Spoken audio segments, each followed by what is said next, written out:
Bismillahirrahmanirrahim. Assalamualaikum warahmatullahi wabarakatuh. Alhamdulillahirabbil alamin alladzi anzala sakinata fi qulubil mu'minin liyazdadu imanan ma'a imanihim. Asyhadu an la ilaha illallah wahdahu la syarikalah wa asyhadu anna Muhammadan abduhu wa rasuluh. Allahumma shalli ala Muhammadin wa ala alihi wa ashabihi ajma'in. Amma ba'd. Qala Allah Ta'ala fi kitabil karim, a'udzu billahi minasyaitonir rajim. Syahrul Ramadan alladzi unzila fihi al-Qur'an hudan lin-nasi wa bayyinatin minal huda wal furqan. Wa qala aidan a'udzu billahi minasyaitonir rajim. Alhamdulillahilladzi anzala 'ala 'abdihi al-kitaba wa lam yaj'al lahu 'iwaja. Shadaqallahul 'adzim. Segenap santri siswa SMA 1 Cilacap yang berbahagia, berjumpa kembali pada acara pesantren Ramadan yang digelar keluarga besar SMA 1 Cilacap. Semoga kita senantiasa menjadi bagian dari hamba-hamba Allah yang siap untuk tumbuh dan berkembang, mendapatkan pengajaran, pendidikan dari lembaga SMA 1 Cilacap. Demikian juga dengan visinya yang religius, SMA 1 Cilacap berupaya untuk memberikan pelayanan kepada segenap keluarga. Dalam hal ini termasuk di dalamnya adalah segenap siswa yang berbahagia. Apa kabar anak-anak? Alhamdulillah, dalam suasana puasa ini, dalam suasana pandemi, dalam kondisi apapun, di situasi apapun, sebagai hamba yang beriman senantiasa bersyukur kehadirat Allah Subhanahu wa taala. Kita masih diperkenankan untuk taat kepada Allah Subhanahu wa taala. Semoga Allah senantiasa membimbing kita, menjadikan bagian dari hamba-hambanya yang bersabar ketika menerima ujian, bersyukur ketika mendapatkan karunia dan anugerah dari Allah Subhanahu wa taala, dan semuanya itu menjadi suatu kebaikan. Para santri yang dirahmati Allah Subhanahu wa taala, pada kesempatan hari ini kita akan menyampaikan materi tentang Al-Qur'an sebagai asy-syifa, sebagai penyembuh. Silakan dibuka surat Al-Isra, surat yang ke-17. Kita akan membaca pada ayat yang ke-82. Ya, surat Al-Isra atau surat Bani Israel, ayat yang ke-82. Ya, mari bersama-sama kita membacanya. A'udzu billahi minasy syaithanir rajim. Bismillahirrahmanirrahim. وَنُنَزِّلُ مِنَ الْقُرْآنِ مَا هُوَ شِفَاءٌ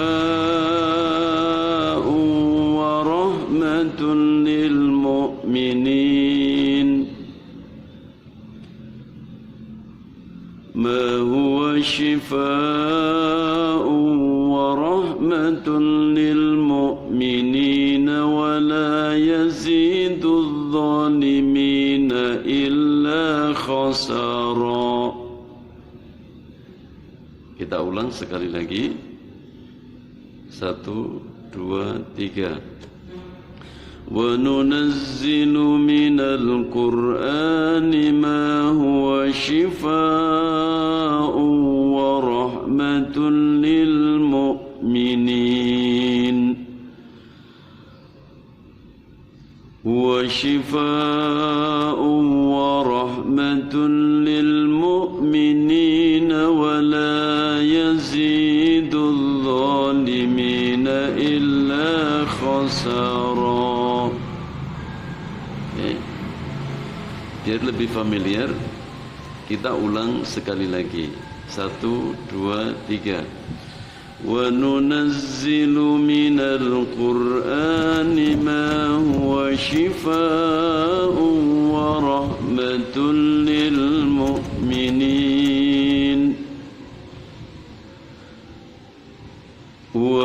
شفاء ورحمة للمؤمنين ولا يزيد الظالمين إلا خسارا. Sadaqallahul azim. Para santri yang berbahagia, Al-Quran membacanya adalah merupakan ibadah. Selain sebagai sarana untuk ibadah kita kepada Allah Subhanahu wa taala, membaca Al-Quran itu juga bisa mendatangkan sebagai obat asyifa. Asyifa yang dimaksudkan di sini adalah, ya, menurut As-Sa'di adalah sebagai pembuka hati yang tertutup, ya, sebagai pembuka hati yang tertutup. Ketika seseorang masih tertutup hatinya terhadap kebenaran-kebenaran yang datangnya dari Allah Subhanahu wa taala, al-haqqu mir rabbikum, kebenaran itu datangnya dari Tuhanmu. Fala takunanna minal mumtarin, maka janganlah kamu termasuk orang-orang yang meragukan kebenarannya. Kenapa demikian? Allah Subhanahu wa taala menjelaskan pada ayat yang pertama dari surat Al-Kahfi, surat 18, A'udzu billahi minasyaitonir rajim. Alhamdulillahilladzi anzala 'ala 'abdihil kitaba wa lam yaj'al lahu 'iwaja. Segala puji bagi Allah, Tuhan yang telah anzala, menurunkan kepada hambanya Alkitab, yaitu Al-Quran. Walam yaj'al lahu 'iwaja, dan tidak sama sekali terdapat kebengkokan, ya, di dalam kitab yang diturunkan Allah, yaitu Al-Quran. Dzalikal kitabu la raiba fihi hudan lil muttaqin. Pada Al-Quran ini tidak terdapat keraguan padanya sebagai petunjuk bagi orang-orang yang bertakwa. Maka satu, orang yang bertakwa akan senantiasa meyakini bahwa Al-Quran adalah sebagai petunjuk. Kemudian menunjukkan di antara lain pada ayat yang ke-82 dari surat Al-Isra, wa nunazzilu minal Qur'an ma huwa shifaa'u wa rahmah. Dan kami turunkan dari Al-Quran sesuatu yang menjadi penawar, menjadi penyembuh, ya, menyembuhkan hati yang sombong, yang congkak, ya. Ketika Allah memberikan hidayah kepada seseorang dari penolakannya terhadap Islam, misalkan kisah masuk Islamnya Umar ibn Khattab, seorang sahabat Rasulullah yang sangat mencintai Rasulullah di dalam keislamannya, ya, maka setelah mendengar bacaan Al-Quran yang dibaca oleh adiknya yang bernama Fatimah, maka Allah memberikan hidayah kepada Umar ibn Khattab. Nah, masuknya bacaan Al-Quran dari pendengarannya, kemudian masuk ke relung hatinya, relung hati yang tadinya menolak kebenaran, maka kemudian menerima kebenaran itu. Maka dalam konteks ini, hati yang sakit tadi kemudian bisa menjadi sembuh. Ya, kemudian yang kedua, menghilangkan kegelisahan, depresi, stres. Betapa banyak manusia di dalam kondisi kesusahan, kesulitan, termasuk di dalam masyarakat kita sekarang ini. Demikian banyak orang yang gagal di dalam usaha bisnisnya. Kemudian banyak di antara keluarga yang harus meninggalkan keluarganya disebabkan karena dipanggil oleh Allah Subhanahu wa taala, ya, meninggal. Kullu nafsin dha'iqatul maut, setiap yang berjiwa akan mengalami mati. Apakah melalui sakit atau tidak melalui sakit? Para santri yang dirahmati Allah Subhanahu wa taala, ketika seseorang melakukan penelitian, ya, seperti yang dilakukan oleh seorang cendekiawan di Amerika Serikat, yang bernama Malik Al-Badri di dalam penelitian bertujuan yang dilakukan terhadap beberapa orang yang dilakukan penelitian dengan cara memperdengarkan Al-Quran, maka secara berangsur-angsur orang yang mendengarkan Al-Quran itu akan merasakan ketenangan, merasakan ketentraman, merasakan depresinya itu menjadi hilang, tekanan jiwanya menjadi ringan, dan kemudian mendapatkan ketenangan batin. Ala bi dzikrillah tatma'innul qulub. Adzikr itu adalah Al-Quran.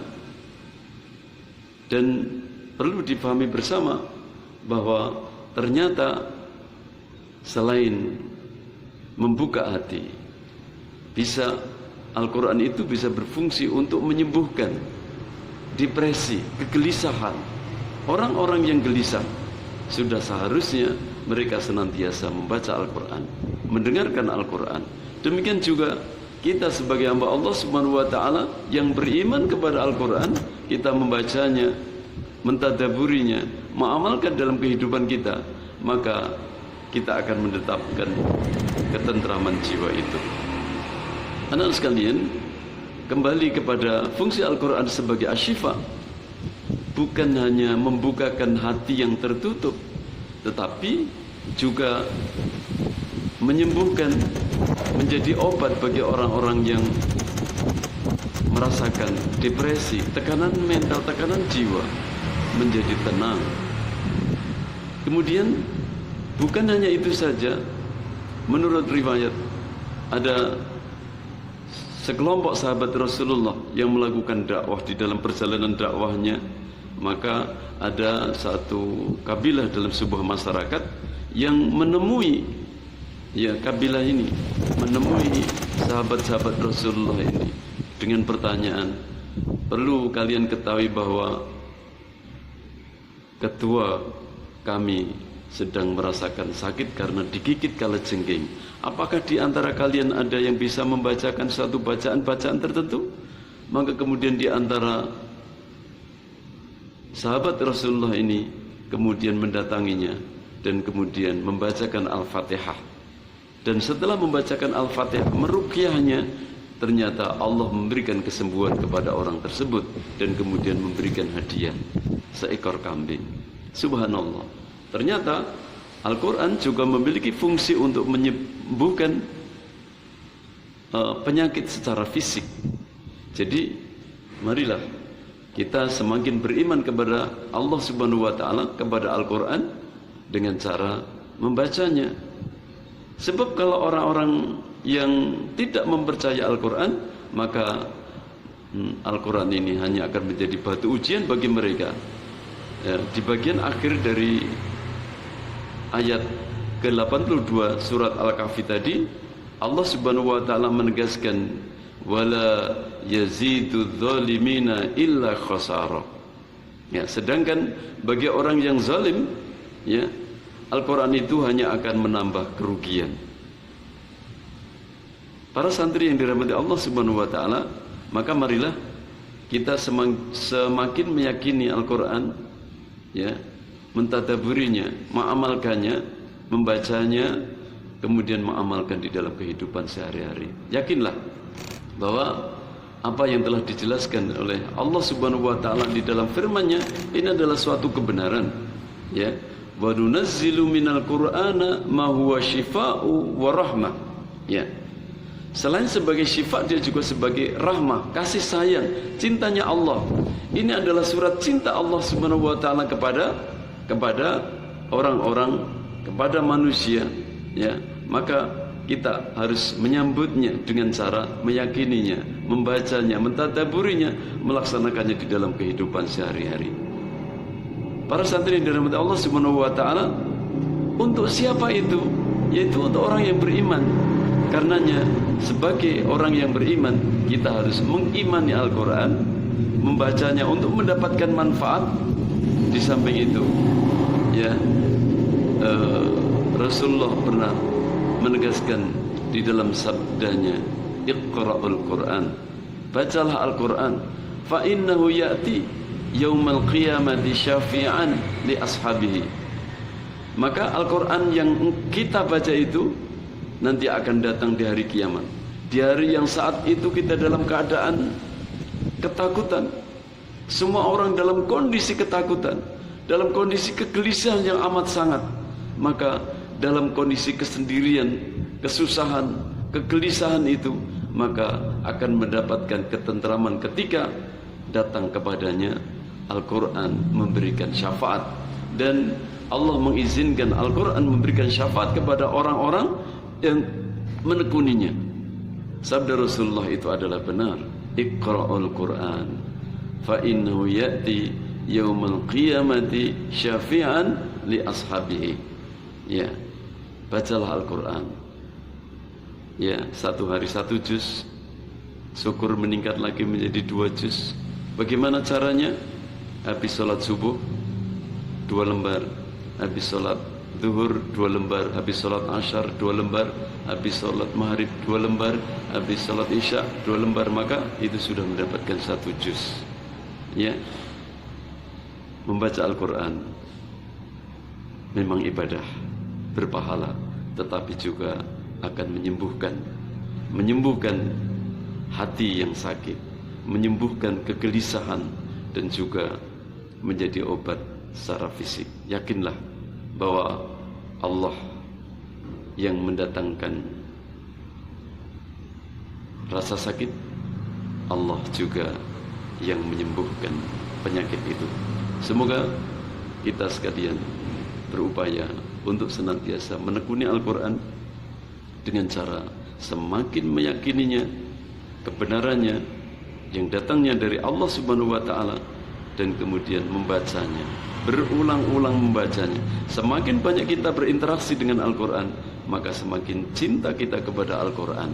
Semakin cinta kita kepada Al-Quran, maka kita akan mendapatkan rahmat dari Allah Subhanahu wa taala. Bagian yang akhir, pergi memancing ke Sungai Pinang. Sungai Pinang banyak ikannya. Kalau hati ingin tenang, bacalah Al-Quran dan fahami maknanya. Semoga Allah Subhanahu wa taala membimbing kita. Jadilah siswa SMA 1 Cilacap yang religius, yang akan senantiasa cinta kepada Allah, cinta kepada Al-Quran, cinta kepada orang tua, dan cinta kepada sesama. Semoga Allah membimbing kita, mencintai kita, dan kita sukses menjadi hamba-hamba Allah yang mutakin, menjadi orang-orang yang kelak akan mewarisi surga Firdaus. Amin, amin ya rabbal alamin. Subhanakallahumma wa bihamdika asyhadu an la ilaha illa anta astaghfiruka wa atubu ilaik. Wal afu minkum. Assalamualaikum warahmatullahi wabarakatuh.